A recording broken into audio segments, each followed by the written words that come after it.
એક પણ એડ નહીં, એક પણ સેલિબ્રિટી નહીં અને બહુ મોટું ફેન્સિંગ પેકેજિંગ પણ નહીં, છતાં પણ એ બ્રાન્ડનું રેવન્યુ 3000 કરોડ સુધી પહોંચ્યું. આખા ભારતની પહેલી બ્રાન્ડ કે જેમનો એક પણ ઓફલાઈન સ્ટોર નથી અને એમનું 8 મહિનાનું રેવન્યુ 100 કરોડ રૂપિયા. જો તમે તમારી સ્કિન અને ફેસની કેર કરો છો તો આ બ્રાન્ડ તમારા માટે જ છે. જ્યારે બધી જ બ્યુટી બ્રાન્ડ ગ્રીન વોશ સ્ટ્રેટેજીનો ઉપયોગ કરે છે ત્યારે આ બ્રાન્ડે ઉપયોગ કરી એક જ સ્ટ્રેટેજી, ઓનલી ટ્રુથ. વર્ષો સુધી ભારતના સ્કિન કેર ઇન્ડસ્ટ્રીઝમાં ઉતાર ચઢાવ આવતા જ રહ્યા. કોઈ પણ ફેરનેસ ક્રીમ જે તમને પ્રોમિસ કરે છે ક્યારે તમને ઇન્ગ્રીડિયન્ટ રીડ કર્યા છે? એ બ્રાન્ડ પણ પોતાની ઇન્ગ્રીડિયન્ટની ચોખવટ નથી કરતી અને આપણા લોકો પાસે પણ એવડી અવેરનેસ નથી કે જે પણ પ્રોડક્ટ આપણે પરચેસ કરી છીએ એમના ઇન્ગ્રીડિયન્ટ આપણે રીડ કરી. બસ આ જ ગેપનું સોલ્યુશન એટલે મિનિમલિસ્ટ.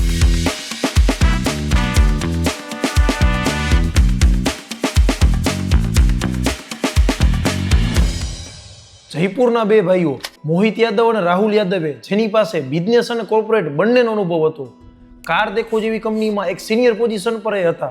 શરૂઆતમાં એમની લાઈફનો પહેલો બિઝનેસ મેંગો સ્ટાઇલ, જે એક કિડ્સ ફેશનવેર બ્રાન્ડ હતી, જે બહુ જ સક્સેસફુલ રહી અને 2012માં આ જ બ્રાન્ડને હસ બેબીઝને એમને સોલ્ડ કરી. 2018માં આનો જ અનુભવનો ઉપયોગ કરીને પોતાની customise hair care brand Freewill launch કરી. પરંતુ સ્કેલેબિલિટીના ઇસ્યુના લીધે માત્ર 2 જ વર્ષમાં આ બ્રાન્ડ બંધ થઈ ગઈ. જ્યારે આપણી પાસે સોલિડ બિઝનેસ મોડલ છે છતાં પણ સ્કેલેબિલિટી નથી, ત્યારે બિઝનેસ આગળ જતા ક્લોઝ થાય જ છે. કઈ રીતે આપણે આજે પણ બહુ મોટી કંપનીથી ઇન્ફ્લુઅન્સ થઈ છીએ અને ગ્રીન વોશ સ્ટ્રેટેજીનો શિકાર બની છીએ. કોઈ પણ બ્યુટી બ્રાન્ડ ફેમસ થવા માટે ગ્રીન વોશ સ્ટ્રેટેજીનો ઉપયોગ કરે છે. સાવ સરળ ભાષામાં સમજાવવું તો જ્યારે આપણે કોઈ પણ બ્યુટી પ્રોડક્ટના પેકેજિંગ પર ઓર્ગેનિક, ઇકો ફ્રેન્ડલી કે નેચરલ આવી વાતનો ઉલ્લેખ જોઈએ છીએ, છતાં પણ એ જ પ્રોડક્ટમાં ઘણા બધા હાનિકારક કેમિકલ હોય છે. બસ આ જ રીતે આ બ્રાન્ડ દેખાડો કરીને ઇકો ફ્રેન્ડલી અને સસ્ટેનેબલ હોવાનું પ્રૂવ કરે છે. આ એક જ વાતને એમને ફોકસ કરીને 2020માં મિનિમલિસ્ટ બ્રાન્ડની સ્થાપના કરી કે જે કેનેડાની બ્રાન્ડ ઓર્ડિનરીમાંથી ઇન્સ્પાયર હતી. આજની ડેટમાં કોઈ પણ બ્રાન્ડને ફેમસ થવા માટે ઇન્ફ્લુઅન્સ માર્કેટિંગ અને એડ કેમ્પેન રન કરવા જ પડે છે. જ્યારે મિનિમલિસ્ટે પોતાની શરૂઆત માત્ર એક ઇન્સ્ટાગ્રામ પોસ્ટથી કરી અને એ એકાઉન્ટમાં માત્ર 300 ફોલોવર. શરૂઆતમાં એમણે ફેસ સિરમની 1000 બોટલ બનાવવાનું નક્કી કર્યું. આ ઇન્સ્ટાગ્રામ પોસ્ટ પાછળનું કયું વિઝન હતું કે જેના લીધે એમને ઇન્ડિયાનું સૌથી મોટું માર્કેટ ઊભું કર્યું? મિનિમલિસ્ટ બ્રાન્ડે પોતાનું ટ્રાન્સપરન્ટ વિઝન અને ઇન્ગ્રીડિયન્ટને હાઇલાઇટ કર્યા. આ કરવાના લીધે એમની 1000 ફેસ સિરમની બોટલ માત્ર 3 દિવસમાં સેલ થઈ ગઈ. શરૂઆતના 8 મહિનાનું રેવન્યુ 100 કરોડ રૂપિયા ઊભું થયું. મિનિમલિસ્ટ બ્રાન્ડનો માર્કેટિંગ એક્સપેન્સ માત્ર 25% છે, જ્યારે રિપીટ કસ્ટમર રેશિયો 60% છે. કઈ રીતે ડે બાય ડે મિનિમલિસ્ટનું રેવન્યુ વધવા છતાં પણ એમનો પ્રોફિટ કન્ટિન્યુ ઘટતો ગયો?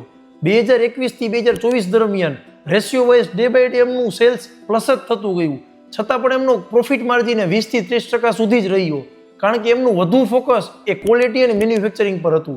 2025માં હિન્દુસ્તાન યુનિલિવરે મિનિમલિસ્ટની વેલ્યુએશન 3000 કરોડ રૂપિયા કાઉન્ટ કરીને એમાં 90% સ્ટેક એક્વાયર કર્યો.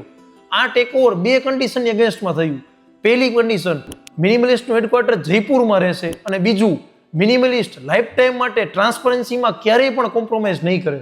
બોટના સંસ્થાપક અમન ગુપ્તાએ પણ આ ડીલની પ્રશંસા કરી અને કહ્યું કે આવી જ ડીલે આવનારા ભારતનું ભવિષ્ય સુધારશે. આપણને એ પ્રશ્ન થાય કે આટલો સારો ગ્રોથ હોવા છતાં કંપની સેલ કરવાનું કેમ નક્કી કર્યું? 2022માં નાયકા દ્વારા ઓર્ડિનરી બ્રાન્ડની ભારતમાં એન્ટ્રી થઈ, જે એમની ડાયરેક્ટ કોમ્પિટિટર બની. બંનેનું પેકેજિંગ અને બિઝનેસ મોડલ એકદમ સેમ છે. ઓર્ડિનરી પાસે તો નાયકાનું ડિસ્ટ્રીબ્યુટર નેટવર્ક છે જ, પરંતુ મિનિમલિસ્ટની આ ચેનલ પાર્ટનરશિપ દ્વારા એમને હિન્દુસ્તાન યુનિલિવરનું બહુ જ એગ્રેસિવ ઓફલાઈન ડિસ્ટ્રીબ્યુટર નેટવર્ક ઉપયોગ કર્યું. આજે હિન્દુસ્તાન યુનિલિવર પાસે 90 લાખ કરતાં પણ વધારે રિટેલ આઉટલેટ છે, જે બધી જ આઉટલેટ એમના માટે ગ્રોથ એક્સિલેટરનું કામ કરશે. શું મિનિમલિસ્ટ પોતાની લીડ જાળવી રાખશે કે ઓર્ડિનરી કંપની ભારતમાં એમની જગ્યા કરશે? તમે મિનિમલિસ્ટની પ્રોડક્ટ યુઝ કરી છે? કોમેન્ટ કરીને જરૂર જણાવો. ફરી મળી ઇન્ટરેસ્ટિંગ કેસ સ્ટડી સાથે. જય હિન્દ.